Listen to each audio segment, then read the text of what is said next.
What's up everybody and welcome to the channel. Today we're going to test out two luxury focused off-road SUVs. We have the all-new Lexus GX Premium Plus alongside the newest Land Rover Defender 110 V8.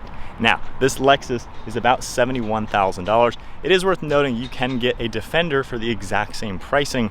However, this V8 is $117,000. So obviously this is a big step up having the supercharged V8 versus the twin turbo 6-cylinder, but you can spec these identically. So let's get right into the Defender versus the GX, see what these two have to offer. So moving on to the power plants, the Lexus GX only offers a 3.4 liter twin turbocharged V6 with 349 horsepower and 479 pound-feet of torque.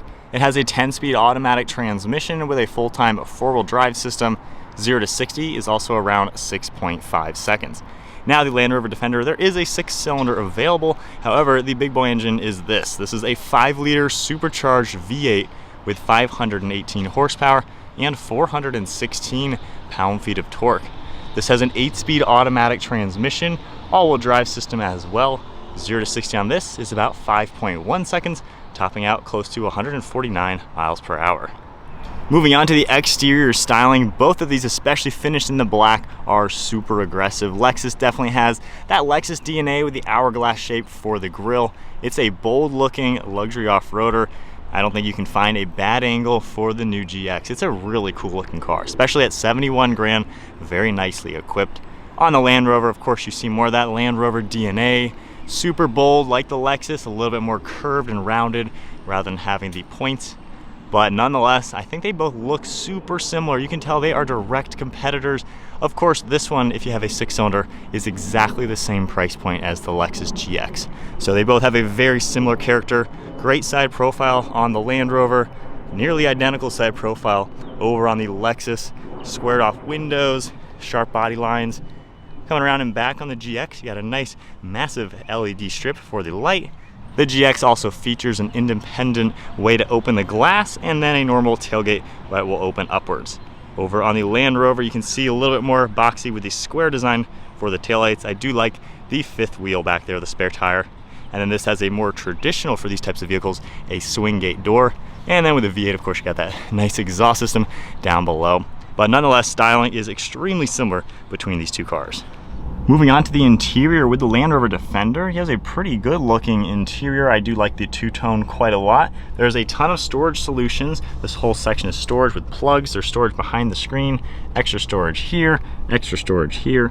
This one has the nice paddle shifters, Alcantara steering wheels available, full digital LCD display that is configurable, center infotainment screen like you would see on any Land Rover vehicle. So pretty nice large tiles. It's pretty simple to go through.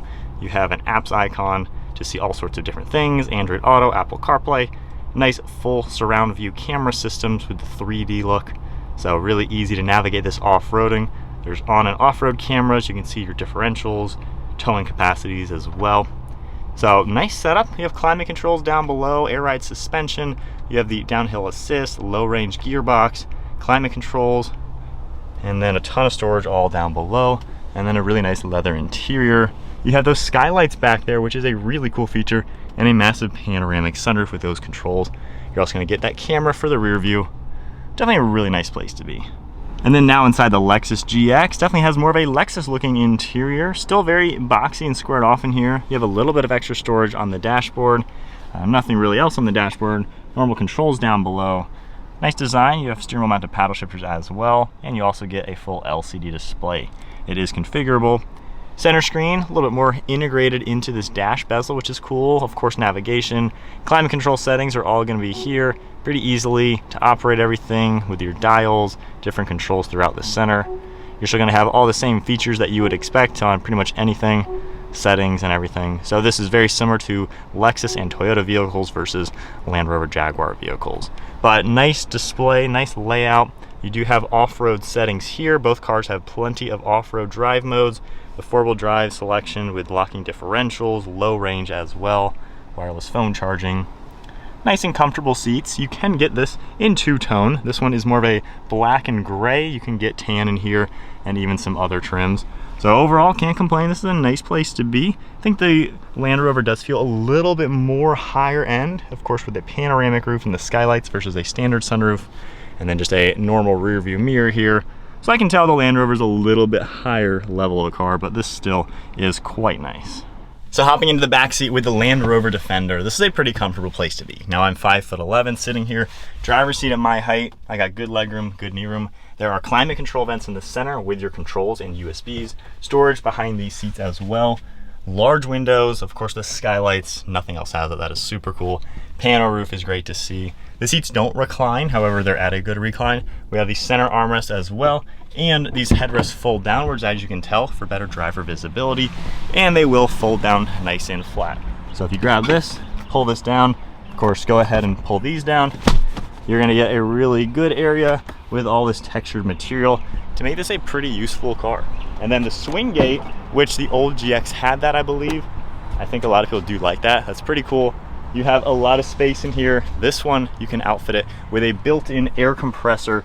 We have the hose underneath the floor. There's even an air vent back here with a controller, the vent itself right there.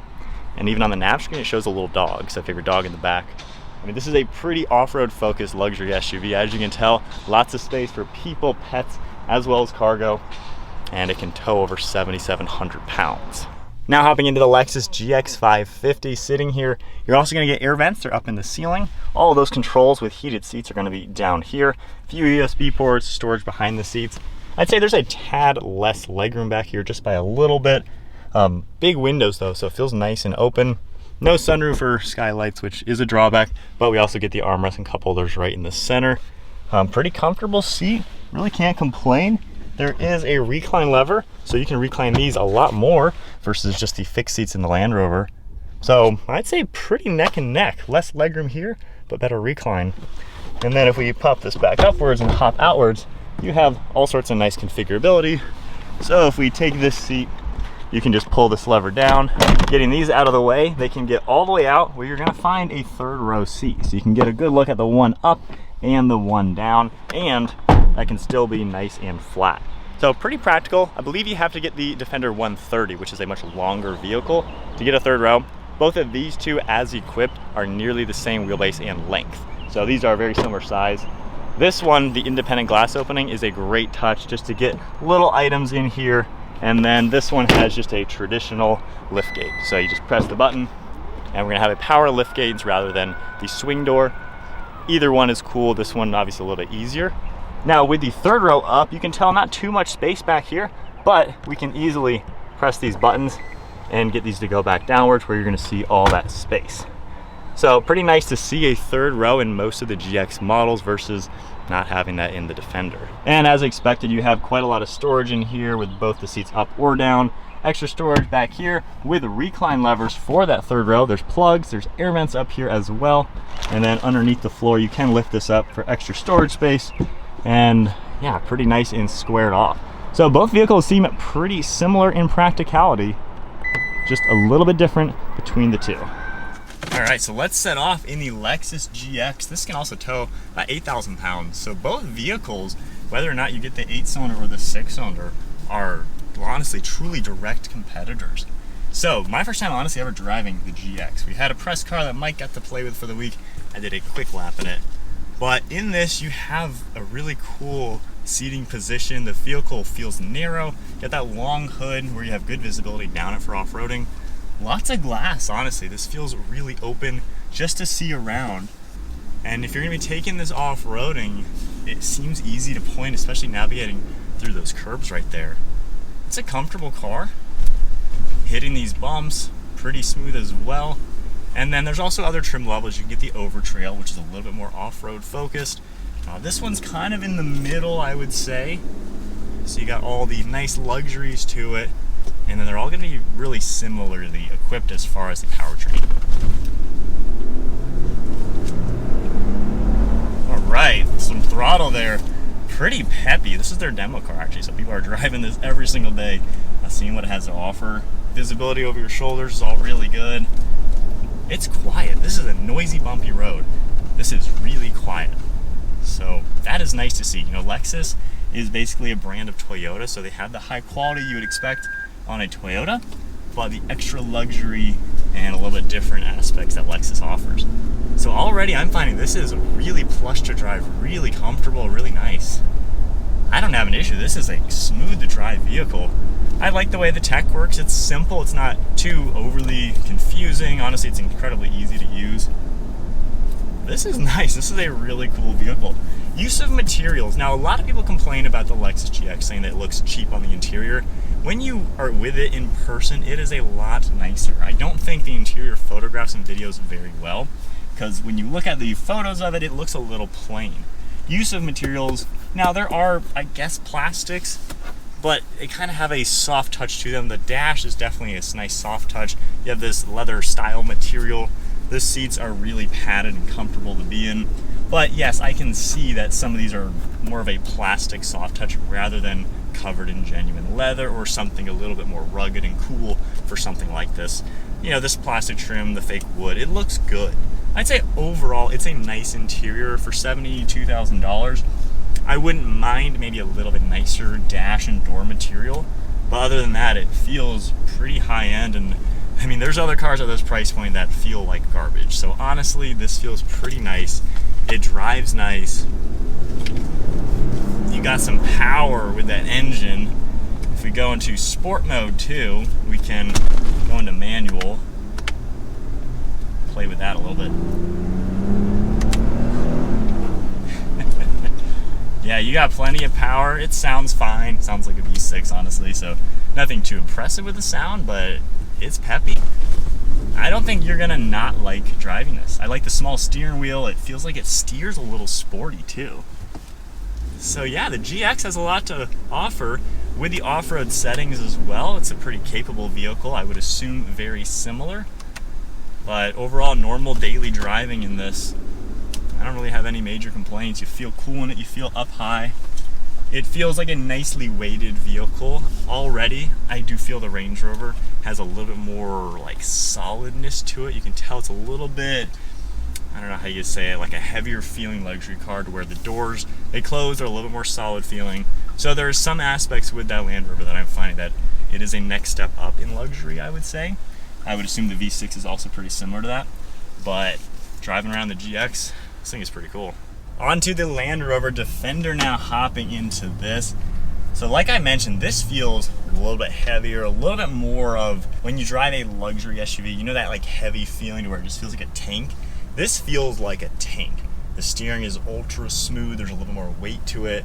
Feels like a wider vehicle and a little bit more substantial footprint, I would say. Now obviously with this one being the V8, this costs a lot of money more. We're talking nearly $50,000 more to have this engine, but you know, you can still spec this down in the similar price range as the GX. This one has air ride suspension, all of that good stuff. So if you are cross shopping a GX, you know, the Defender is a cool way to go, especially since you can get them at the same price, and I think the Land Rover is going to give you a little bit more of that luxury European refinement. Now with the V8, of course, you got the sounds, and you definitely got a little bit more power. I wouldn't say much.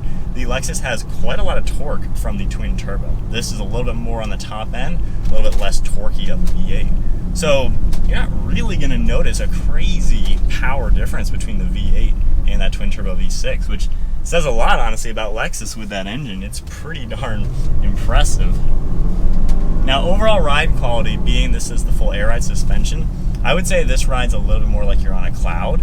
However, with these 22-inch wheels, there's a little bit more road noise I'm finding in this particular spec. So it could be a little bit better. Maybe the smaller rims would make this a little bit quieter, but the ride quality is ultra plush. You don't feel bumps at all. I mean, it's a very weighted vehicle that just plows through the road. Any obstacle in your way, don't even worry about it. You're in a tank when you drive this. So I think overall, you are going to notice a more substantial feeling in a Land Rover Defender than in the Lexus GX, but that also translates the Lexus GX turns a little better. This is a heavier feeling tank to where it's not really a sporty SUV. This is more luxury and very capable off-road. The Lexus does have a little bit more sporty on-road drive, and that'll probably give it a little bit better character off-road to where it's gonna be a little bit more nimble navigating trails. This feels wide. The Lexus felt a lot narrower, so I think that Lexus is gonna do a little bit better in the off-road just because your visibility around you'll probably feel a little bit more comfortable knowing where all of your corners are. But if you are cross-shopping the two, especially a 6-cylinder Defender, I mean, you're almost splitting hairs. Do you want a little bit more luxury European refinement to a vehicle, a little more solid feeling? Or do you want something that might be a little bit more sporty, a little bit more nimble to drive, and maybe a little bit better on those tighter turns? And then as far as using the infotainment, this looks really nice. This definitely is a little bit more elegant interior. You know, having this leather on the doors, on the dash with the stitching, I mean, that does say a lot. And you get a lot of this even on a $70,000 Defender. So I do like the use of materials better in the European vehicle. And I think that is one thing that brands like Lexus can start working on is, you know, give us a little bit nicer interiors. Not to say the GX isn't quite nice on the interior, but give us that little extra touch. If we're gonna pay $70,000 to $80,000 for one of those, let's get some leather on the doors, on the dash. Give us that extra touch to make it have that wow factor. This interior is a wow factor interior to me. And every time I've been in it, I mean, I feel awesome driving this. I feel like I'm in a tank, and yeah, it's definitely a pretty sweet vehicle. So while we have leaf blowers making noise outside, we will end the video here. What would you guys buy? The Land Rover Defender. Would you go for around a $70,000 one to compete with a very similarly equipped Lexus GX? Do you like the extra European refinement, the little more solid feeling, those heavier doors? Or do you want something that is probably a lot more reliable, a little bit more nimble on the road, probably a little bit easier to navigate trails, and go for that? Or do you want to just break the bank, spend well over $6 and get a V8 in one of these? I do love the V8, it is awesome, but between these two cars, comment below, what would you get? So that is it for today's video. If you enjoyed it, give it a thumbs up and hit that subscribe button. Stay tuned for plenty more content. Shout out to Land Rover for providing this vehicle for today's video, and Hendrick Lexus Northlake for providing the GX for today's video. With that said, I'll see you guys in the next video.